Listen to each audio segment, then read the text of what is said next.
Hey guys, Cajun Cardboard coming at you from the great state of Louisiana. It is early Monday morning. The PWCC Weekly Auction number 2 just ended last night. And every Monday, you have my word, consistently, I'm going to bring you 2 videos. Number 1 is a recap of the top 50 sorted by highest closed auction price. Just talking through them, looking at the risers and the fallers, picking and choosing some of the cards to take a focus on and look at. And then the second video that you're going to get every Monday morning is going to be this one you're watching right now. It's probably misnamed. I've called it the PWCC's 5 biggest steals. I'm not looking for the biggest steals. I'm just looking at 5 cards under $1,000 that stood out to me. That if I had known it was going to sell for that price, I probably would have picked the card up from a purely investment perspective and sometimes from a collector's perspective. So I don't want to take a lot of your time. I'm going to try to keep these videos under 15 minutes. These cards are going to be listed in no particular order. I've got them pulled up on my screen. I went ahead and favorited them. The first card we're talking about is this John Stockton. It's a BGS 9.5. As you can see, it sold for $288, and all of these prices are going to include the buyer's premium. This card I've got pulled up in Card Ladder for the PSA 10. The PSA 10 sold for $780 in this auction. The Card Ladder doesn't have the BGS 9.5, but the PSA 10 you can see is a pop 857. The PSA 10 is a $780 card. This BGS 9.5 sold for $288. To me, that just seems like a great value. That's less than, what is that? Right at about 1/3 of the price of the PSA 10. I know you don't see subs, but this is an old label. It's a potential crack and resub if you want to try for a PSA 10. The centering looks phenomenal. The card actually, if you go look at it on the back, it's got the sub. So these old BGS labels, for those of you who are new, BGS used to put their subs on the back. It's a min gem, but it's a 9.5 centering, corners, and surface. I think it's got a chance for a PSA 10. Anyway, that's just me. So that's card number 1. It's never a bad thing to put a Stockton Gem Mint rookie card in your collection. As you can see, his PSA 10 is still under a pop 1,000.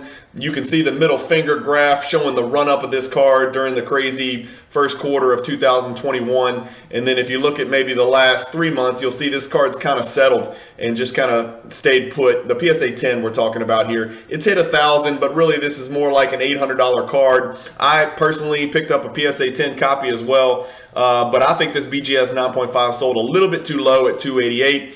Great deal for the buyer. Card number 2 is one of the most fervently graded cards of recent time with PSA. If you've paid attention to Gem Rate and you see they list the top 10 most graded cards, this card showed up a lot. And it was due to the fact that the Raws were so cheap, but the PSA 10s were so valuable.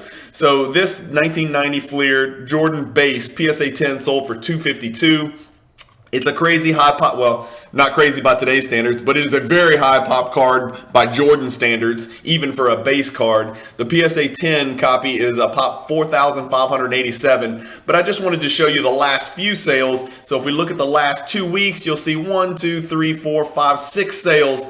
The most recent at $335. This one sold at $252. So if you just are trying to pick up all of the Fleer copies in PSA 10 of all of his base, you know, if you start with 86 Fleer and then just work your way up, this was a great get for the buyer, you know, to get this for $252 with the buyer's premium. The last one sold for $335, so that's $83 below comps.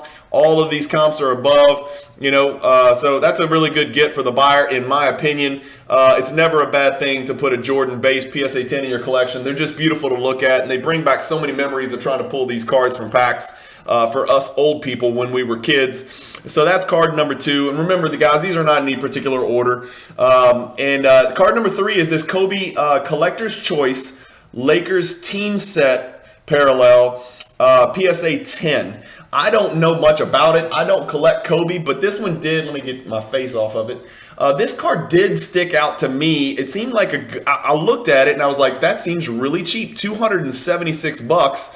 I mean, this Jordan is pop 4,500 and it sold for $252, and we thought that was a great deal. This, yes, Collector's Choice is a low-end product, but It's still a Kobe rookie. There's still a Kobe documentary coming out. We're going to talk about Kobe forever. He's wearing a cast in the picture, which is really weird. So it makes me think it was at some kind of rookie photo shoot. He obviously wasn't playing. I don't know if anybody's ever noticed that. But if you go look at the card, there's the Lakers team set variation. It's a Pop 1000. That's a lot, but it's not crazy by today's standards. It is a Kobe rookie. And if you go look at the most recent sales, it looks like this card should sell for about $450. I mean, $318, $450, $450, $269, which is weird, and then $450. So I'm not sure what the card's really worth. Card Ladder has an estimated value with a high confidence level of $450, but if we go back and look, it's sold for $276. To me, for a Kobe rookie that's Pop 1000, if you're a Kobe collector, throw it in your set, right?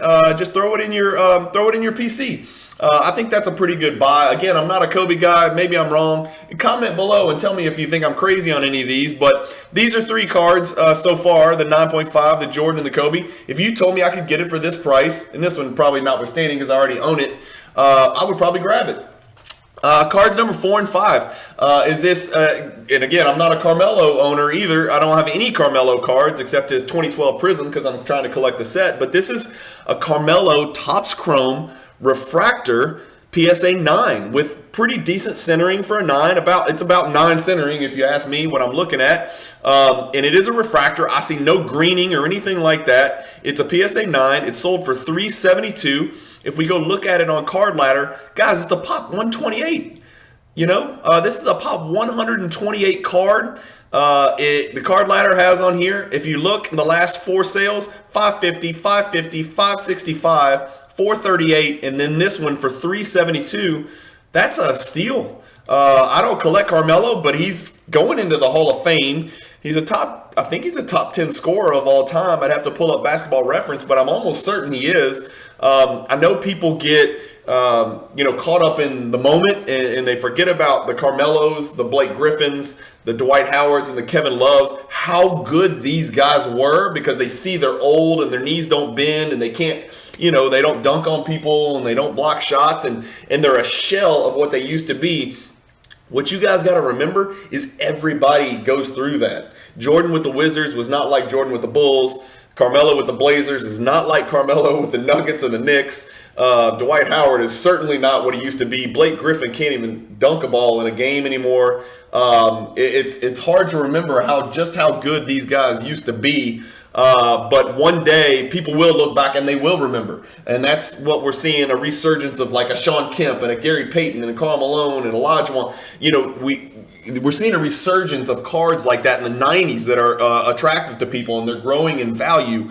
I think we're going to see that one day. And this Carmelo PSA 9 for a refractor, that seems cheap. I mean, it combined PSA 10 and PSA 9 is, what is that, like 280? 290, something like that, less than 300 cards. That's a very low population for a refractor card of a certain Hall of Famer. So I thought that was a good deal. And then the last card, which actually might be the best deal of the bunch here, you guys know I'm very biased. I'm very high on De'Aaron Fox. I think at some point a trade is coming. This is a Pop 6 card. People are sleeping on just how rare these Hyper Prism cards are. This is Fox's rookie year. It's a PSA 10. Yes, you can see a print line, but damn it, I think you can see a print line on almost any of these Hyper cards that you look at beginning in 2017. If we go look at Card Ladder, this card's not in Card Ladder, but the new sales history feature allows you to go look up any card you want. So I plugged in 2017 Prism Hyper Fox PSA 10. You'll see this one that sold for $276. $276, guys. His base Prism was selling for like $400 at one point, and it's like Pop whatever. This one is selling for $276 in PSA 10 condition. He's forgotten. He's stuck. He's in Sacramento. If he gets traded, this card's doubling in 2 weeks. I am going out on a limb. I don't like to give investment advice, but I'm telling you, if this dude gets traded, he's doubling. And that's probably what the buyer was thinking, is that this kid ain't going to be in Sacramento forever. $276 for a Pop 6 parallel. PSA 10 is a pretty good deal. If we look at the sales history, go look at the last one. The last one sold $560. That's more than twice as much. Go look at the one before that, $710. during last year's crazy frenzy. I mean, you're talking about a really good discount. $276 is a crazy low number. I mean, damn, a Luka Doncic base Prism still sells for like almost $400. For a Pop 6 card, I think that's really good. Anyway, those are just some of the cards that I looked at that I was really confident in, that I thought would be really good steals. I don't know what you guys think. Let me know your comments below. If you've looked at the PWCC Weekly Auction number 2 and you've watched my recap, let me know if there's any cards out there that you thought were steals. I'm sure there's more out there. I didn't have time to go through all of them. Those were 5 of the lower end cards that just jumped out at me that might have been good investments. I hope you guys enjoyed the video. Thanks for listening. I'm going to do one of these every single Monday. I'm at 10 minutes, which, as you know, for a talker like me is pretty damn good. I'm going to cut this one short. Thank you guys for listening. Like and subscribe if you want to get these PWCC weekly and premier auction previews, recaps, and then your 5 steals every single Monday. I'll do the preview every single Thursday. You're going to get consistent content from me. If you like that and you want to see these videos, click the subscribe button and hit the bell icon for notifications. And it really does help me. Those of you who have subscribed, it really helps me if you just hit the like button. It helps me grow the channel and get to more potential viewers. And I really appreciate all you guys who already subscribed and are listening. I won't take any more of your time. Hope you have a great week this week. Hope you're having a great Monday morning. Drink some coffee, listen to some YouTube content about basketball cards. Stay positive, keep collecting, and peace.